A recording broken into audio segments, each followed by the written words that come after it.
Saudara-saudara, mari kita lanjutkan lagi pembicaraan kita tentang buku Revitalisasi Pertanian dan Dialog Peradaban ya. Kali ini kita akan menyorot tulisan seorang profesor ahli Confucianism dari Universitas Harvard di Amerika Serikat. Judulnya adalah Towards a Dialogical Civilization, Religious Leader as Public Intellectual. Ya. Dan di bawahnya ada satu kutipan yang menarik. To exchange idea about religious as a positive and or negative factor in the cultivation of a culture of peace itu. Jadi tema kutipan ini juga kecil ya. Subjudul kecil ini menarik karena kita taken for granted itu mengatakan religious leader itu pasti positif kontribusinya, meskipun kita tahu fakta sejarah di masa lalu tidak bebas dari konflik. Buku yang agama-agama yang kita taruh di jejer di rak buku itu mereka tidak berkelahi ya, berdampingan damai. Tapi begitu dianut oleh manusia, nah disitulah mulai masalah timbul, ya dah. Nah, apakah kita mengatakan bahwa bukunya yang salah atau manusianya? Kita nggak fair kalau mengatakan bukunya yang salah dari sononya. Tentu tafsir manusianya itu ya. Dan saat ini di dunia ini konon ada 4.000 agama. Lantas bagaimana mengaturnya supaya mereka menjadi atau berdampak positif pada budaya damai ya, menjadi culture of peace itu. Nah, Profesor Tuwiming menyampaikan ini dalam pidatonya di pertemuan filosof di Tokyo pada tahun 2005. Nah, pada waktu itu saya hanya menyuratin dia dengan sederhana, dan surprisingly beliau itu datang ke Indonesia itu ya, ke Jakarta. Ya, dan saya harus take care, dia punya program di Indonesia. Nah, saya tanya, Prof, kenapa you bisa datang ke Indonesia pada saat ini? Gitu. Ada motivasi apa? Ya, saya baru aja pulang dari pertemuan filosof di Tokyo. Dan saya sampaikan satu makalah yang intinya adalah anthropocosmic worldview, bukan anthropocentric worldview. Sentrik itu berarti manusia sebagai pusat, bumi sebagai pusat alam semesta, dan lalu menjadi self-centered idea. Manusia dijadikan pusat daripada alam semesta ini. In fact, manusia itu just a part of the mighty whole. satu bagian titik kecil di dalam alam semesta ini. Nah, ini yang menjadi sumber daripada semua kegaduhan di alam semesta ini. Nah, dia menceritakan dalam tulisan ini pendahuluan, ya, saya nggak bisa sebut tulisannya panjang lebar karena kita diberi budget kan 10 menit, tapi saya hanya men-trigger supaya Anda bisa mencari buku itu sendiri dan membacanya sendiri. Ya, tak? Dia mengatakan pada tahun 1960 NASA, lembaga antariksa di Amerika Serikat, merilis satu foto bagaimana manusia itu keluar dari astronot, ya, keluar dari kapalnya dan berada di jagat raya yang begitu luas itu. Ya. Dan dia tidak tahu, ya gimana nih, udah kehilangan orientasi, utara, selatan, barat, timur, semua luas sekali. Nah, lalu dia bisa melihat mana itu bumi di mana? Dan dia hanya sebuah titik kecil di alam semesta ini. Planet biru yang tidak disekat-sekat oleh suku, agama, perbedaan-perbedaan, tapi menjadi sesuatu seperti sebuah kapal kecil yang berlayar di jagat raya yang luas tak bertepi. Dan setiap saat dia bisa ditabrak oleh meteor yang lain atau benda angkasa lain, hancur berantakan, ya. Nah, planet itu menarik. Letaknya demikian khas di antara matahari dan rembulan. Kalau letaknya dekat dengan matahari, dia terbakar, nggak ada kehidupan, kan? Kalau terlalu dekat dengan bulan, maka dia akan beku, nggak ada kehidupan. Jadi kesimpulannya apa? Bahwa Sang Pencipta alam semesta ini pasti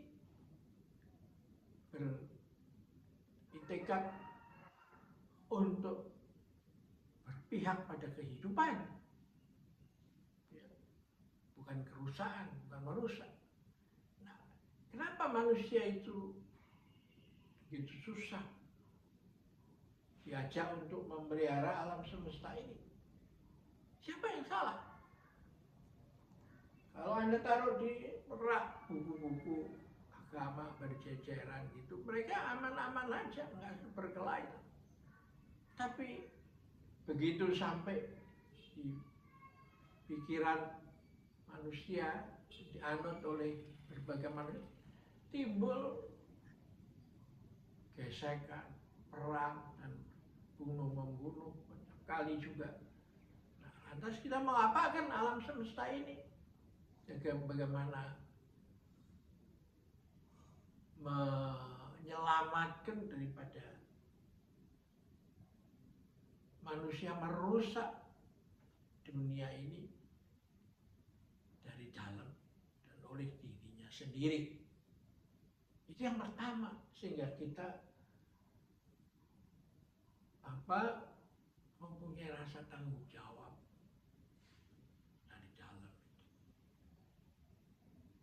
Nah, pada tahun 1960 juga itu Presiden Bung Karno dalam sidang umum PBB membicarakan tentang berpidato yang berjudul To Build the World Anew, membangun dunia baru. Dan Indonesia yang sebelumnya, 5 tahun sebelumnya, 1955, memimpin atau menjadi salah satu inisiator yang penting dari konferensi Asia Afrika yang diadakan di Bandung. Dengan semangat Bandung itu mengakibatkan terjadi gerakan kemerdekaan di mana-mana. Ya. Jumlah anggota PBB lalu menjadi menggelembung itu, ya. Dan atas bagaimana mengambil keputusannya itu, diurus ini semua. Siapa yang membiayai gitu. Dan pada saat itulah lalu gerakan yang oleh negara-negara maju di barat itu dengan konsep survival of the fittest yang paling besar yang memimpin itu malah kebingungan itu. Karena bagaimana nasionalisme yang mau kamu bawakan itu kalau itu memang hak asasi manusia. Kemerdekaan adalah kemerdekaan itu ada hak segala bangsa kan? Dan karena itu penjajahan di muka bumi ini harus dimusnahkan. Nah, mengapa Bung Karno mendapatkan standing applause berkali-kali? Karena dia memberikan pencerahan. You nggak usah takut ada perang dunia ketiga, karena kita mau memperjuangkan nasionalisme di dalam taman sarinya internasionalisme, bukan nasionalisme yang sempit, ya. Nah, itulah 1960 dan mulai sekarang sudah diakui oleh PBB dan dijadikan dokumen bersejarah dari UNESCO dan bahkan oleh sekjennya Antonio Guterres deklar bahwa masa depan peradaban ini adalah Bhinneka Tunggal Ika untuk dunia itu, dan bukan hanya dunia tapi menjadi bagian daripada seluruh alam semesta seperti yang diajarkan oleh ajaran kuno kita ini. Memayu hayuning bawono, cantiknya manusia tergantung dari cantik negaranya dan bangsanya, tergantung dari cantiknya, ini semua tergantung dari cantiknya dunia, dan cantiknya dunia tergantung dari cantiknya samudaya itu, seluruh alam semesta. Nggak boleh ada global warming itu, dia jangan dijadikan perang bintang, ya toh, dan lain-lain. Nah, inilah sebenarnya menjadi penting, apalagi yang baru kita rasakan itu perang tarif itu. Ini satu step lagi menuju kepada perang nuklir kan, kalau ini nggak bisa dicegah kan. Dan penyebabnya bukan hanya karena ada orang yang memprogramkan untuk menghancurkan dunia, tapi karena orang yang sakit pikiran, jiwanya stres suruh jengkel-jengkel, ya pencet aja ekonominya dar di mana-mana. Inilah karena itu kita harus mengadakan satu education bahwa kebaikan itu harus dimulai dari diri sendiri juga, atau lebih utamanya dari diri sendiri. Nah, itu sudah diajarkan oleh kisah Ramayana itu, bahwa Sri Rama, Dewi Sita, dan Dasamuka itu adalah konflik di dalam batin setiap manusia itu sendiri. Dan kerajaan itu adalah satu tubuh. Sehingga adanya konflik antara negara Astina dan Amarata, di mana Astina itu direbut oleh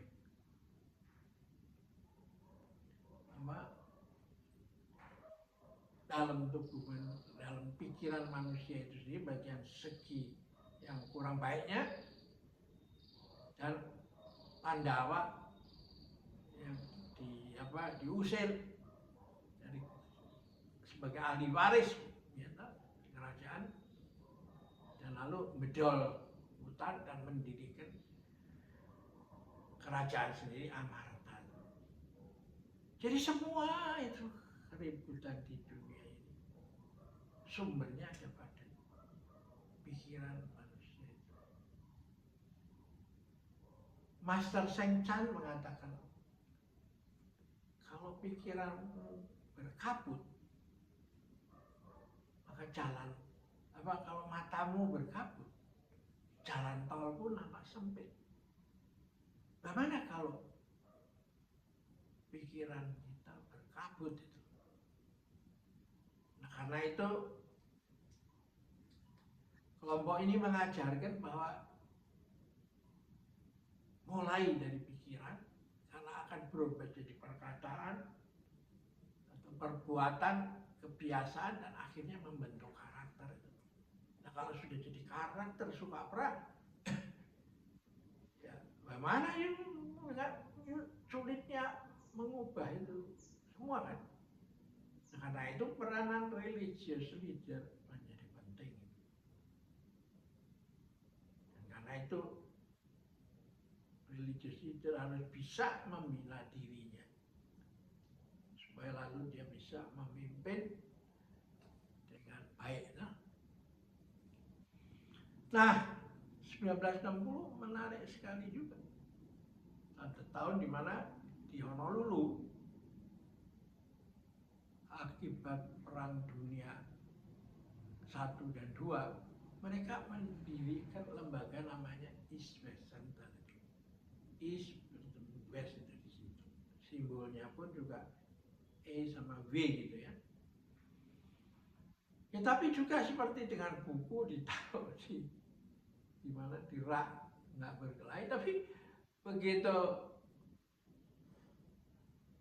diurus sama orang ya akhirnya juga egonya muncul. Lagi-lagi kita ketemu dengan ego yang tidak semestinya. Kita ini dikenal sebagai ego yang tidak tahu sangkan paraning dumadi. Manusia itu dari mana datangnya, mau kemana tujuannya. Kalau ini aja nggak jelas. Dan orang itu menduduki pejabat publik, maka alih-alih perdamaian dijadikan penyebab, malah menjadi penyebab daripada kegaduhan seperti sekarang ini. Ya kan? Nah, karena itu memang ternyata antara pedang langit,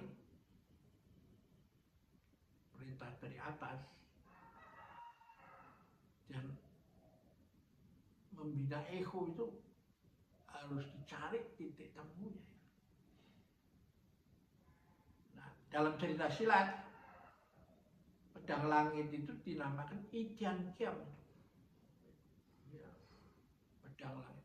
Nah, yang menarik tentang ego itu diceritakan dalam ilmu membunuh naga, yaitu yang disebut Toliong atau golok membunuh naga.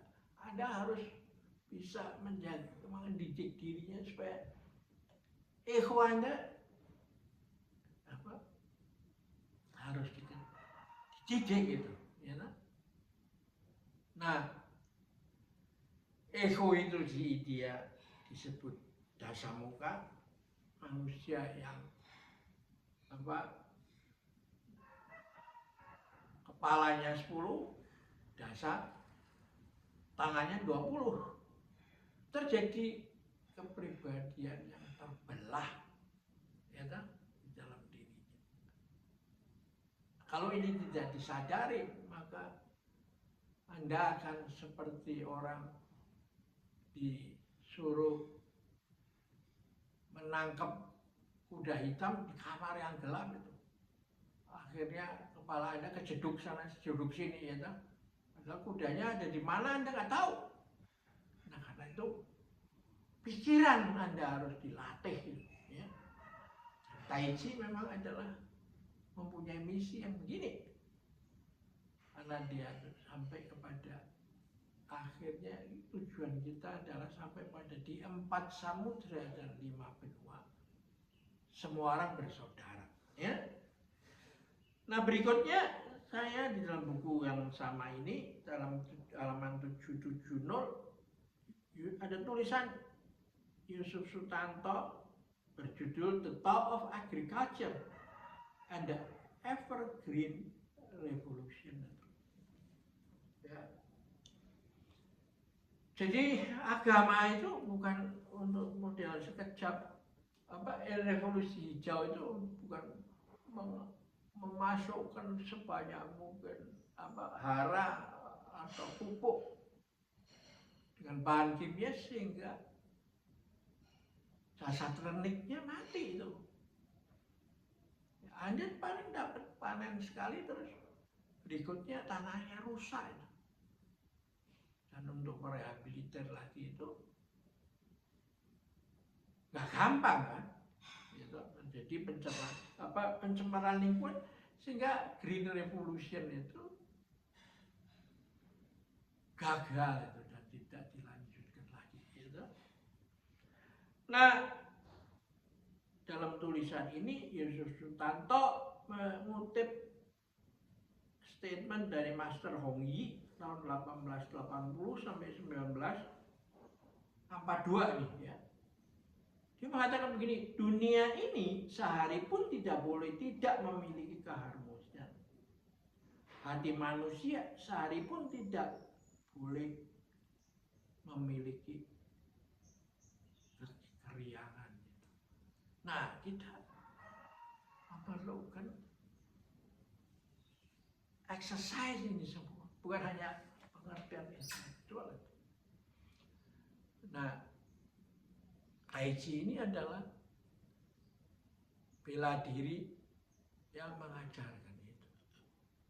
Ya, gerakannya yang lembut, mengalir, akhir dari suatu gerakan adalah awal dari gerakan lain, gerakan berikutnya terus sambung menyambung tanpa putus, sehingga lingkaran-lingkaran kecil itu yang sambung menyambung itu kalau disatukan kan itu seolah-olah Tai Chi itu satu lingkaran besar.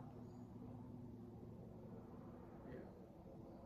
Di napas kita itu ikut bersama dengan kembang kempisnya alam semesta. Ya, oke kita akhiri dulu. Nanti lanjutkan pembicaraan berikutnya ya.